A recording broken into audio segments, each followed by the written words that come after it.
Welcome to IHIP News. Today we have a guest who is a podcaster turned political candidate, which is exactly what we need. Let's welcome to IHIP News, Midas Touches, Fred Wellman. Fred, how are you? Oh man, it's so good to see you guys. Good morning. Good to see you ladies again.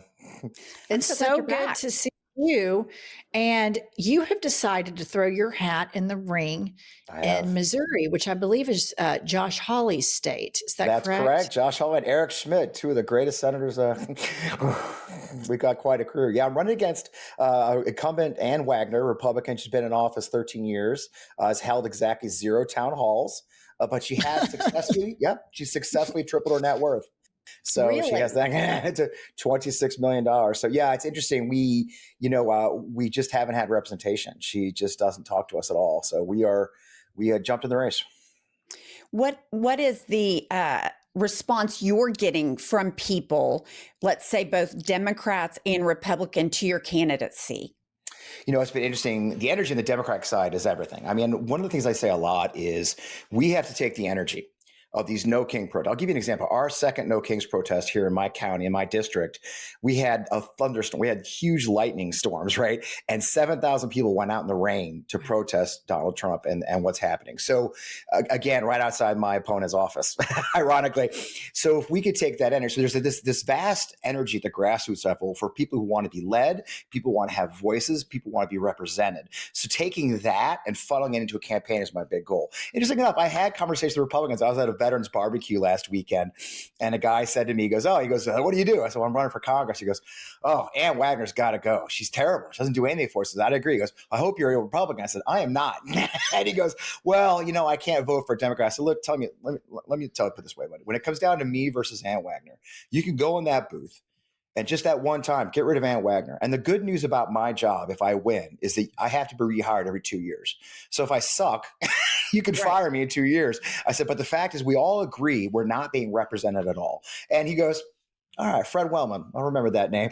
And so I think there is a groundswell of understanding that the United States Congress has become a doormat instead of a Congress, right? I mean, I always joke here, Harry Truman's our son of Missouri, and he always talked about how he had the do-nothing Republican Congress, right? If you remember the history of that, we've literally got the doormat Republican Congress. I mean, they are nothing but a place for Trump and his collaborators and his cronies to wipe their feet onto doing whatever they want to do, from tearing down the East Wing to cutting off SNAP benefits. Congress is nowhere to be found. Hell, my opponent hasn't even posted on Facebook in a week. I mean, they can't be bothered to pretend anymore. So it's incredibly frustrating. I think a lot of people are ready for change.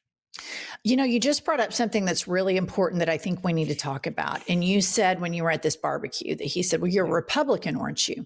Because there's no way I could vote for a Democrat. And this is something people on the coast don't understand. This is something that Ezra Klein, when he said we need to run pro-life Democrats in red states, does not understand. They fundamentally don't understand how effective Republican propaganda with the assist from local churches have been in demonizing the Democratic Party. That at the end of the day, that decades-long messaging helped Donald Trump win, because even though he's a sinner, even though he is a piece of shit, even though he tweets crazy things, even though he fucked a porn star, he has R next to his name, and that's better than the demonic Democrat. Which brings me to this problem that I think political strategists on the coast have with understanding red states. And when I see politicians like James Tallarico or Andy Beshear win in these states, it's really, really important. And I'm curious about what your strategy will be, because I think it's important to tell these fine Christian people in Missouri, and we're from a very similar state demographically, Oklahoma, that you've been lied to. These Republican politicians have been lying to you for decades. Democrats are not the devil, and we are here to fight for the people that Jesus Christ himself said that he would stand for. I think the Democrats have to take the faith, whether you're a Christian or not. I'm not one.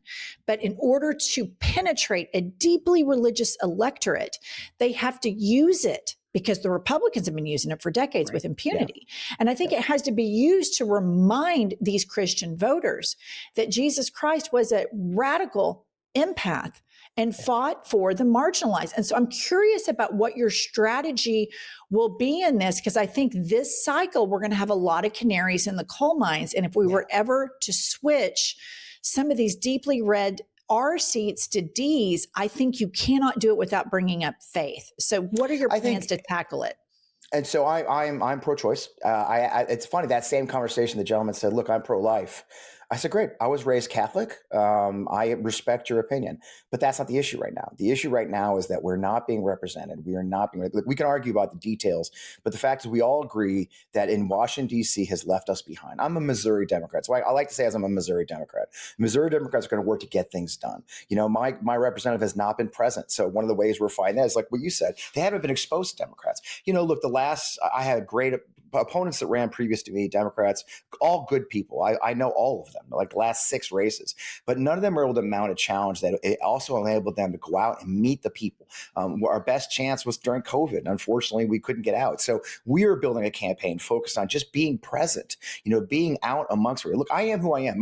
The challenge with me, you know, we joke about me being a podcaster, but I've been talking on camera for 3.5 years. I'm an OG Twitter guy. Everything, we were laughing, we're trying to do my priorities and my policies. Well, they're all out there. And we're embracing that, to include my mistakes where I lost everything because of 9/11. I lost it all again because of the pandemic.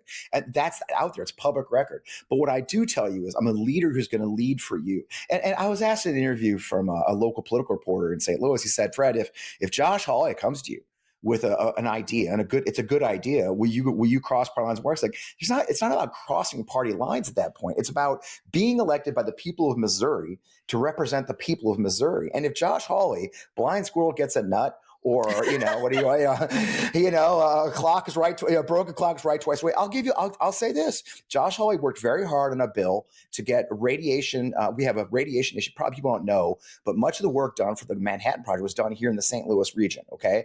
And that included dumping barrels of radioactive material in local creeks. And we've got kids getting sick. And Josh Hawley did work very hard to pass a law to get remediation of that radiation and payment to those people. I'm sorry. That's good work. Okay. But if it's good for the people of Missouri, that's why we're elected.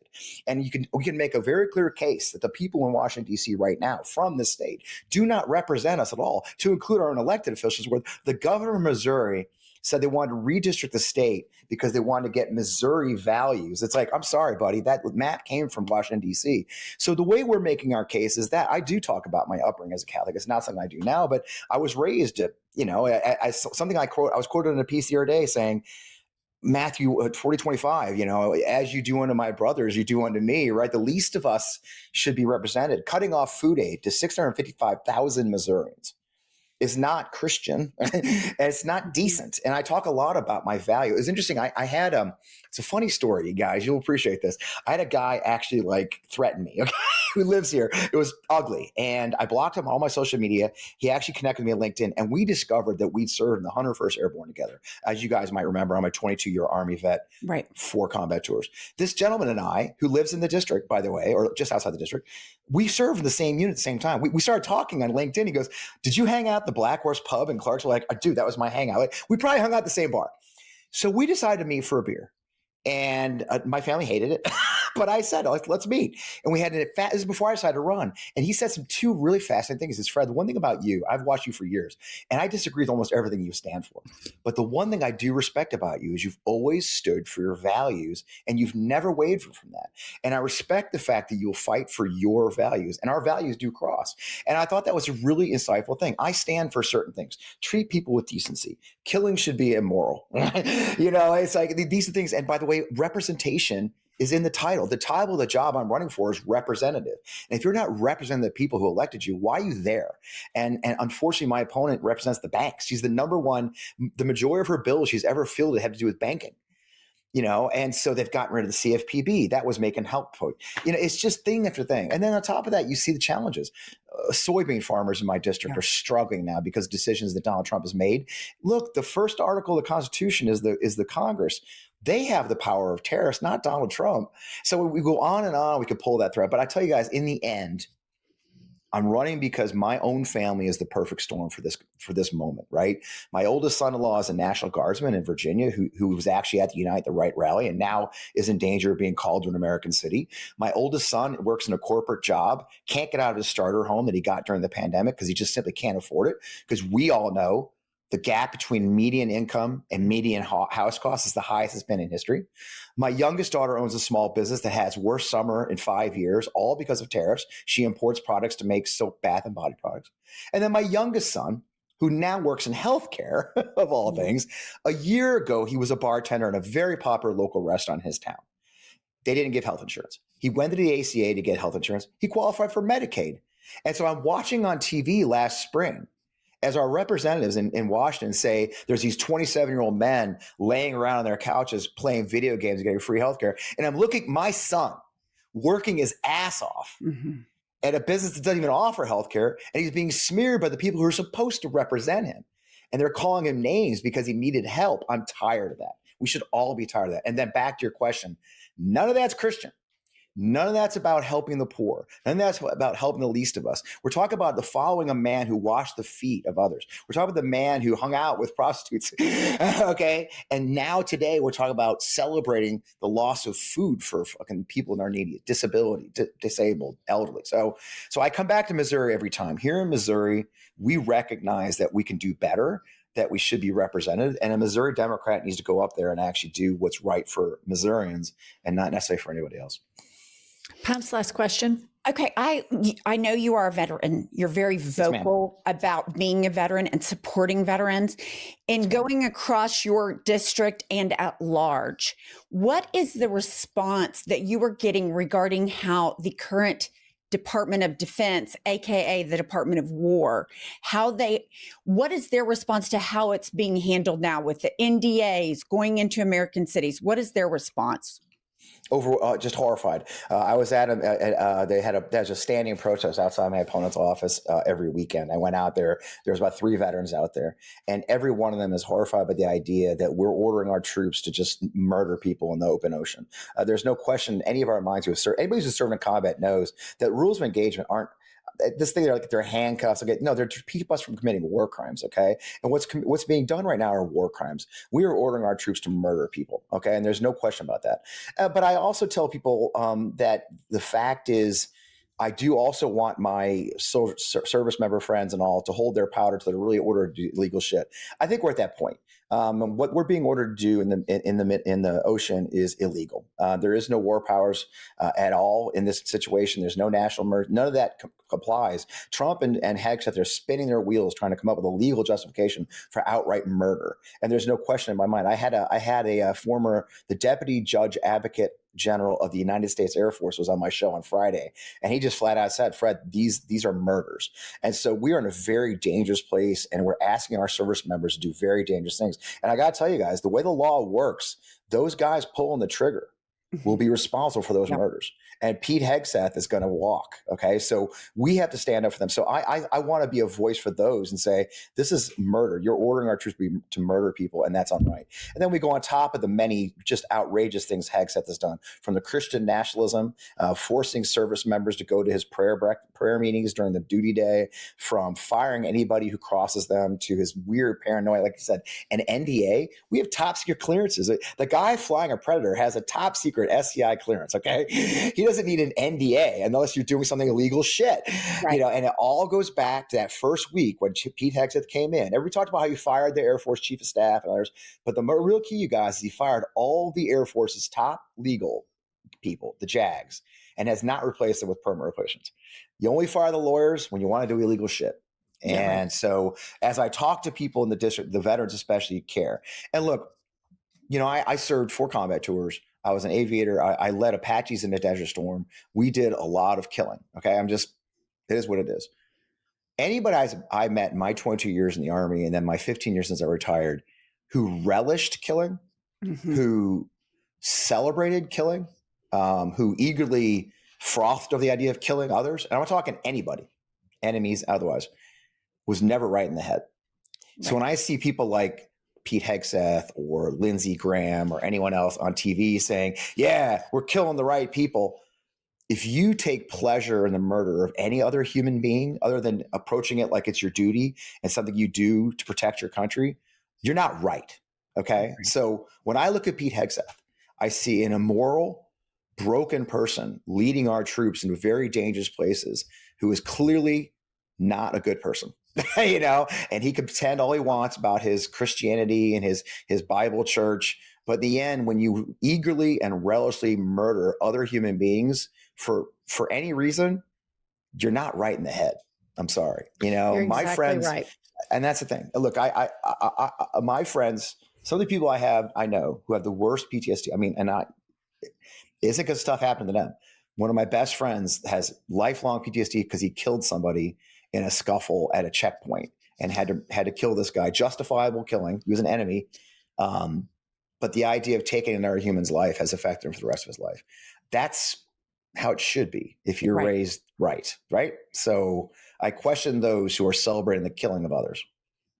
Yeah. And Lindsey Graham, this is just, number one, everybody knows Lindsey Graham is the biggest closet homosexual in Washington, D.C., period. And so he weaponizes faith against people he fed during the day to people he fetishizes at night. And this Republican Party weaponizes faith, which is what a lot of people in rural Oklahoma and rural Missouri, that's the only form of culture that they have. It's their only social place where they go. And they've used that, and they very diabolically Christian signal to say, hey, I'm on your team so you can vote for me. And then they do the exact opposite of what their Sunday school teacher is preaching, that the savior of that faith recommended they do. And so I just think it's something that Democrats cannot shy away from. We need to talk about these lying Christians that are weaponizing the faith of really good folk in these red states and call it what it is. And that's why I'm so glad you're running, Fred Wellman. I can't wait. The next time we have you on, I want to call you Congressman Wellman, and we'll manifest it. But thank you so much for joining IHIP News. Thanks, and ladies. as the race heats up, you can always stop here, and we'll just browbeat the shit out of your opponent for you. We love. I look forward to it. We're on path. It's been, I'll just let you know, our first month's been spectacular. We've been in it since October 1st. We got a cold start. We've probably announced it today. We already broke $250,000, which puts us in the top of the campaigns in the country. We had an incredible food drive on Friday. We raised 4,368 pounds of food in 2 hours for our local food pantry, partnering with about 13 other candidates and campaigns. So we're trying to show people in our district what's like to have leaders who step up in the crunch and do it quickly. We did it in 4 days. And that's what we're trying to do. And look, if you want to find out more, I'd be remiss if I don't say it's wellman4mo.com. It's WELLMANFORMO.com. And look, I could use the support. I'm not going to lie. And here's the thing I got to say before I go.